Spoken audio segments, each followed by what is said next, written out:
Olá, estamos juntos outra vez, graças a Deus, tratando do resgate da família humana.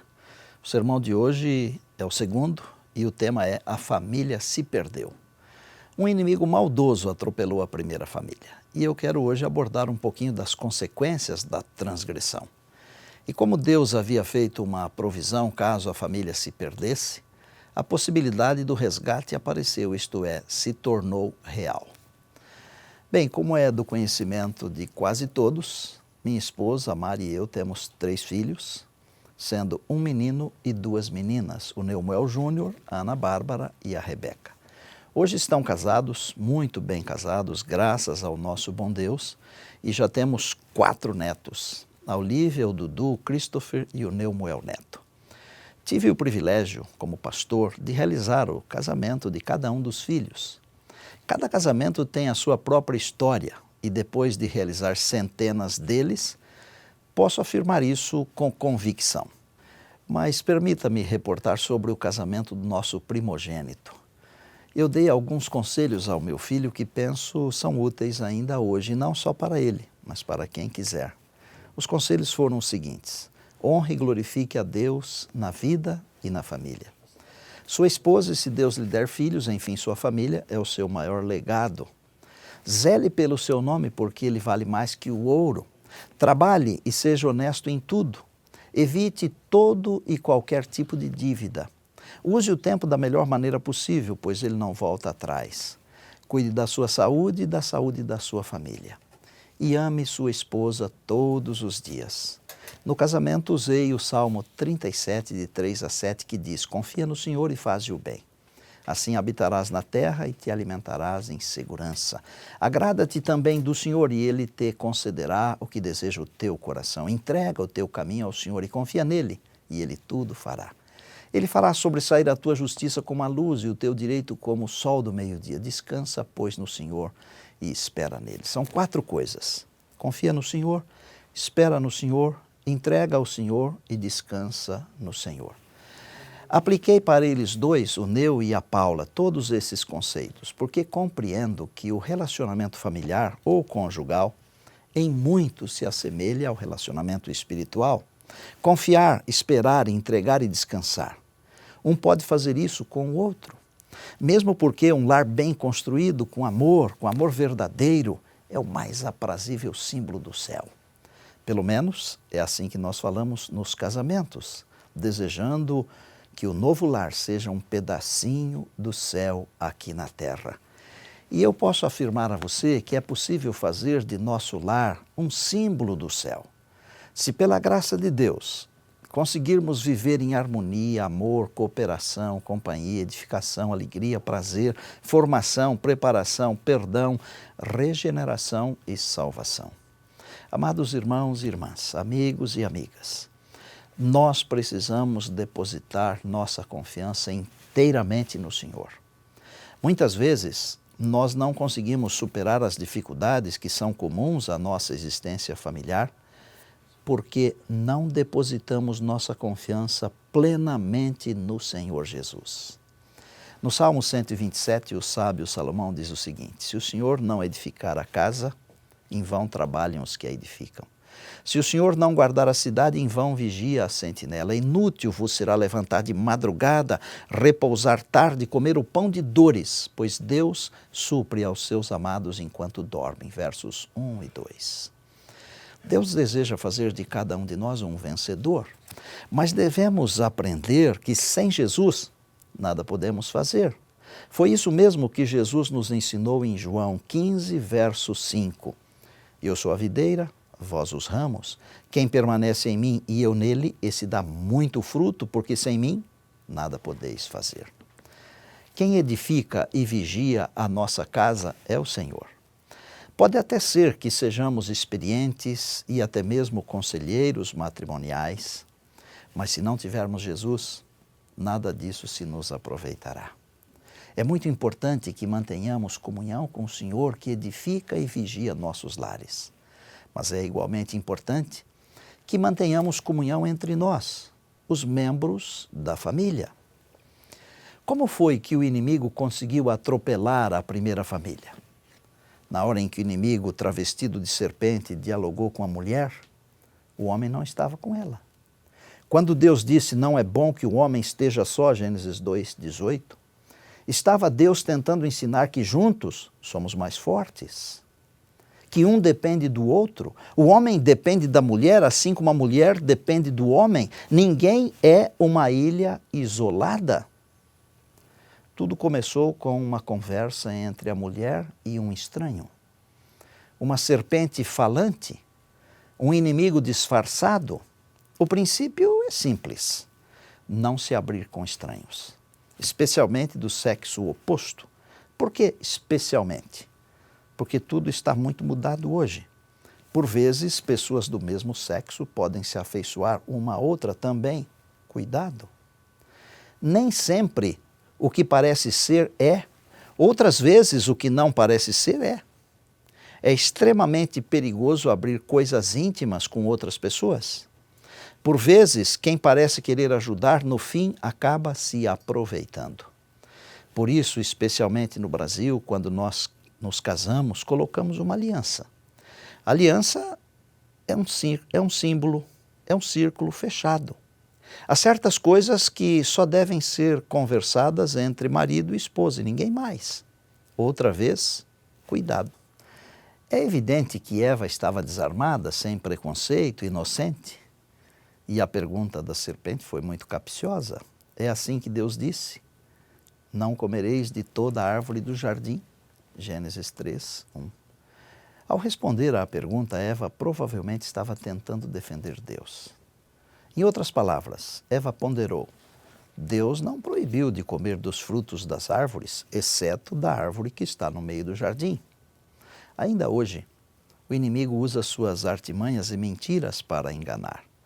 Deus nos manda, através de Pedro, ser sóbrios e vigilantes, porque o diabo anda como um leão, rugindo, procurando alguém para devorar. 1 Pedro 5:8. Não devemos trabalhar no sentido de dizer quem é mais culpado, se Eva ou se Adão.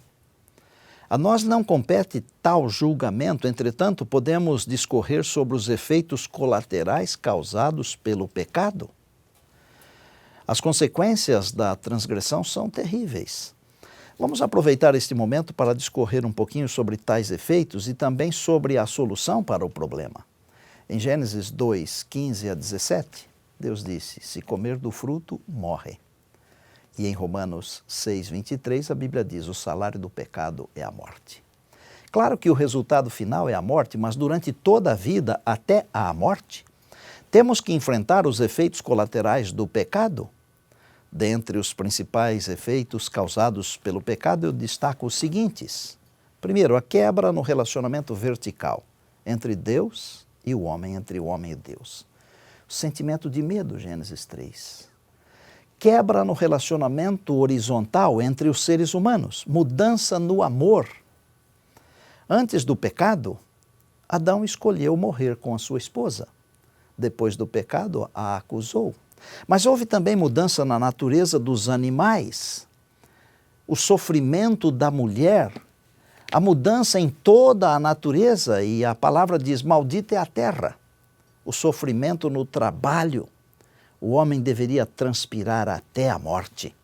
Mudança na moradia. Foram expulsos do jardim. Um querubim protegia a entrada do Éden. O Éden permaneceu na terra até por ocasião do dilúvio, Patriarcas e Profetas, página 56. Houve também uma mudança radical na próxima geração. Gênesis 4:8, um irmão matou o outro. Eu posso dizer a você que existem dezenas, talvez centenas de outros efeitos, mas vamos ficar com estes apenas, pois eles representam bem a totalidade. Não devemos, entretanto, ficar apenas concentrado nos efeitos colaterais do pecado, porque Deus tem um plano de resgatar, para resgatar a família humana. Romanos 6:23 diz que o dom gratuito de Deus é vida eterna em Cristo Jesus. O Apocalipse 20 fala do final de Satanás.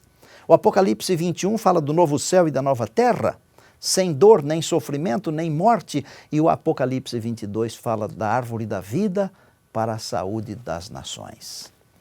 Bem-aventurado é aquele que lava suas vestiduras no sangue do Cordeiro, terá direito à árvore da vida e entrará na cidade de Deus pelas portas.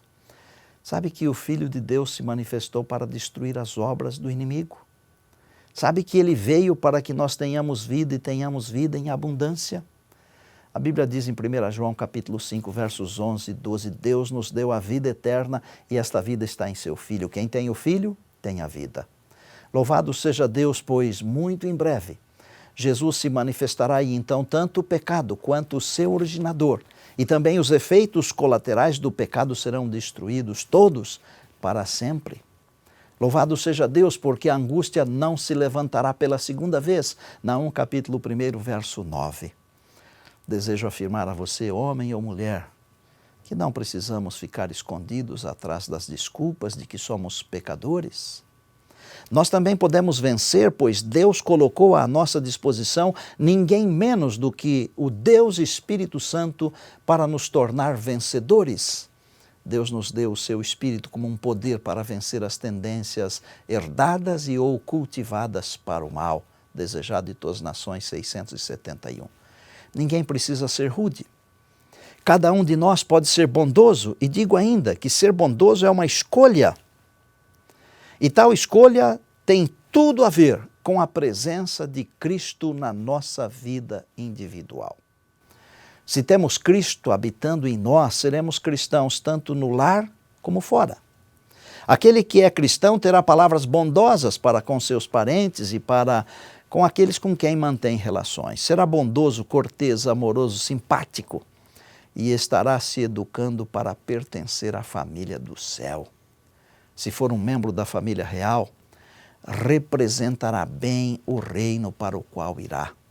Falará amavelmente com seus filhos, pois compreenderá que eles também são herdeiros de Deus, membros da corte celestial. Entre os filhos de Deus não reina nenhum espírito de aspereza. O espírito que é acalentado no lar é o espírito que será manifestado na igreja. Devemos educar nosso coração a ser piedoso, gentil, terno, cheio de perdão e compaixão. Se bem que deixemos de lado toda a vaidade, toda a conversação tola, ridícula e zombadora, não devemos tornar-nos insensíveis, antipáticos e insociáveis. Os cristãos não devem ser duros de coração e inacessíveis. Jesus deve ser refletido em nosso comportamento. A presença de Deus deve ser uma presença permanente conosco. E onde quer que estivermos, cumpre-nos transmitir a luz ao mundo. Os que nos rodeiam devem perceber que a atmosfera do céu nos envolve, que a atmosfera de Deus está conosco. Quero dizer a vocês que, mesmo nas derrotas da vida, se confiarmos em Deus, Ele nos responderá. Eu vou terminar hoje contando uma história de aparente derrota, mas de uma vitória surpreendente. A Branca era uma enfermeira muito competente e dedicada. Casou-se com meu irmão, o Domingos.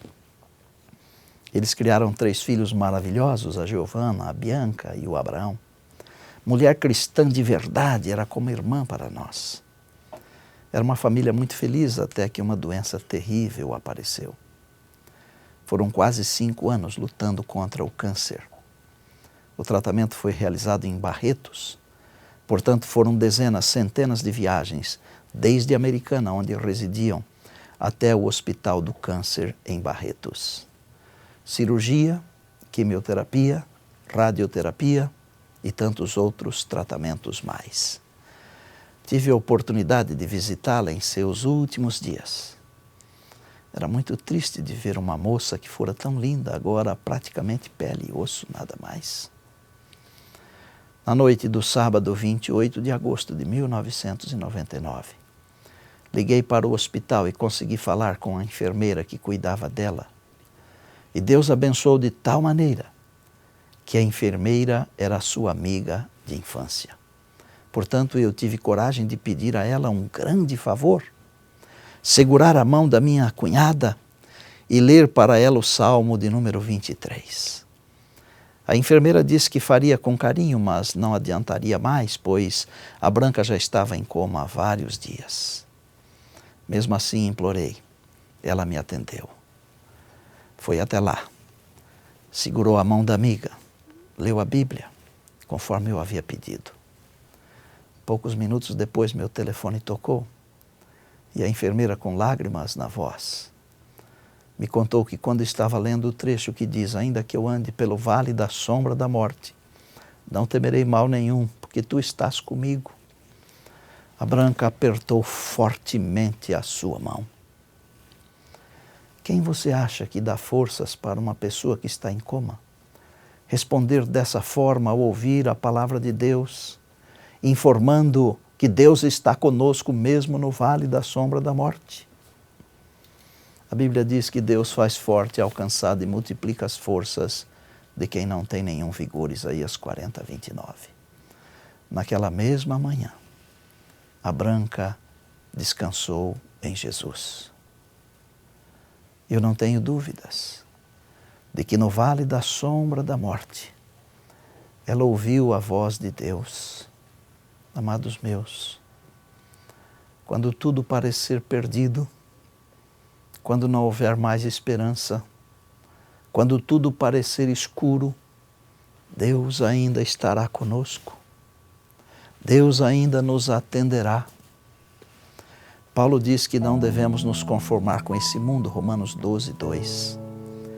Mas devemos ser transformados pela renovação da nossa mente, para que experimentemos a boa, agradável e perfeita vontade de Deus.